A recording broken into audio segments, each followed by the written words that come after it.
I'll be responding to Veronica's claim that parents and caregivers are causing the childhood obesity epidemic in the United States. The advocate's secondary claims are that parents and caregivers are poor role models when it comes to proper nutrition, parents have become lax in their responsibilities, and only parents have the power to end the epidemic. In the advocate's first claim, she states that parents are poor role models when it comes to proper nutrition. She supports this by saying that too many families rely on fast food as their main source of nutrition, and that parents are depending on school lunches. This may be true, but the advocate does not supply any statistical data to back these supporting claims up. Since there is no evidence to even challenge, this undermines the main claim. The reasoning behind the first supporting claim seems fairly valid. Many families today do seem to eat an excessive amount of fast food. However, it is my counterclaim that it isn't just the family's fault for the excess amount of fast food that children are consuming. The country spends too much time and money advertising fast food to children. Experts have estimated that the food and beverage industry spend more than $10 billion a year to market products to U.S. children. Margot Wooten, Director of Nutrition Policy at the Center for Science and the Public Interest based in Washington, D.C., believes that they could just as easily use marketing to support parents in their efforts to feed kids a healthy diet. As for the advocate's second supporting claim that parents depend on school lunch, the reasoning in this seems flawed because of the fact that the advocate doesn't provide data that shows how many kids actually eat school lunches. This could be a completely irrelevant point. Also, the reasoning is flawed in that it has been proven that school lunches have become healthy alternatives for kids. Meals served under the National School Lunch Program must, by federal law, meet nutrition guidelines based on the dietary guidelines for Americans. No more than 30% of calories can come from fat and less than 10% from saturated fat. School lunches provide 1/3 of the recommended dietary allowances for protein, vitamins A and C, calcium, iron, and calories. These guidelines apply over the course of 1 week of school lunch menus.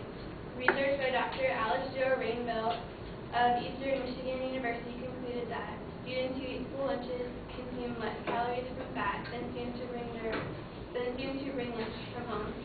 Furthermore, the research found school lunches contain 3 times as many dairy products, twice as much fruit, and 7 times the amount of vegetables at school as lunches brought from home. The advocate's second claim is that parents have become lax in their responsibilities and supports this by saying that parents are allowing food corporations to make their children overweight and that parents are allowing the kids to make the decisions. Once again, the evidence challenges that there is no evidence provided to back these claims up. This is more of a sweeping generalization than something that can be proven.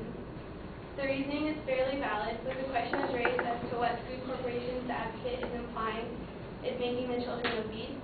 It may be assumed that the advocate means the fast food industry that the parents rely on, but this would be an assumption and circular reasoning done on the advocate's part, as she already went over this in her first supporting claim.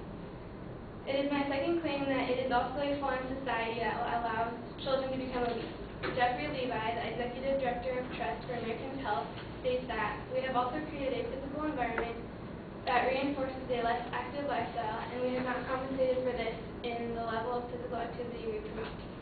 The American Journal of Preventive Medicine states that 30 years ago, nearly half of American children walked or biked to school. Today, less than 1 in 5 either walk or bike to school. Kids everywhere are playing video games and watching TV instead of playing outside or getting exercise. The Los Angeles Times states that kids ages 2 to 5 are watching TV for more than 32 hours a week on average, and those ages 6 to 11 are now up to 28 hours. The analysis measures children's consumption of live and recorded TV as well as DVDs and game console usage. The advocate's last claim is that only parents have the power to end the obesity epidemic. No evidence is given to support this claim, but the reasoning behind it is fairly obvious, and I can't say that I disagree. I do believe that the advocate could have provided more evidence to make this claim stronger. It is my claim, therefore, that parents choose to let kids eat poorly. The term child refers to children from the age 6 to 11 years of age. A child cannot receive a driver's license until they are 16. So for the 10 years before the young adult can take themselves to get food of their choice, it is the parent who has to give in to their child's wishes. Hopefully, after understanding how it is the excessive advertising on fast food, changing ways of society, and laziness of parents that you will see the flaws in the advocate's speech.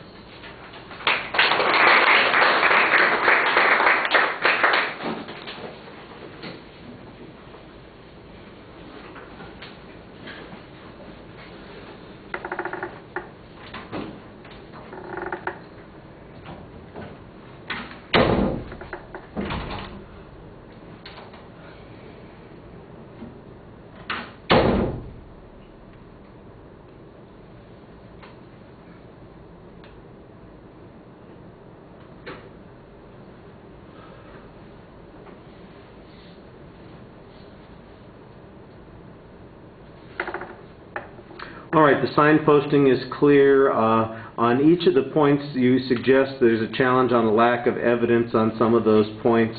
What's interesting, though, is a couple of times you say there's a lack of evidence, but the reasoning is sound, and that's always confusing to me. How can the reasoning be sound if there wasn't any grounds to believe it in the first place? I think you're arguing or basing this on the notion that there is some underlying assumption or presupposition that we don't even need evidence to support, which would, in essence, grant the advocate's point even if they didn't present evidence. So you want to be a little careful about making both arguments. Maybe just challenge the grounds argument. On the first point, I thought that you had very good information on the counterclaim that there could be other things that are responsible for this. For instance, the amount of advertising that companies do to try and influence children's buying habits. On the second point, you've got good data concerning the school lunch programs and suggesting that would have a pretty strong influence on the eating habits of the kids, and in fact showing that it's pretty healthy. So that's good information that you've developed there. I think it needs to be put into a context. So what does that mean to the overall argument that the parents don't have total influence because the schools have substantial influence or because the federal mandates, or is it just a response to the argument that the school lunch programs are problematic? Excuse me. There's an argument about circular reasoning on the next point that I don't think gets very clearly explained, but the alternative causality on other issues is explained below, suggesting that there are, like the kids aren't riding their bikes, they're watching too much TV, all that sort of thing. I thought that was pretty well explained. On the last point, it sounds like you're offering a critique instead of a response, and we come back to the same issue that you had before, and that is that you're kind of accepting what the underlying premise is, despite the fact there's an absence of evidence, instead of saying, here's the problem with accepting the conclusion because there's a lack of evidence. I think that's the way you want to phrase your response there. All right, Michael Gomez.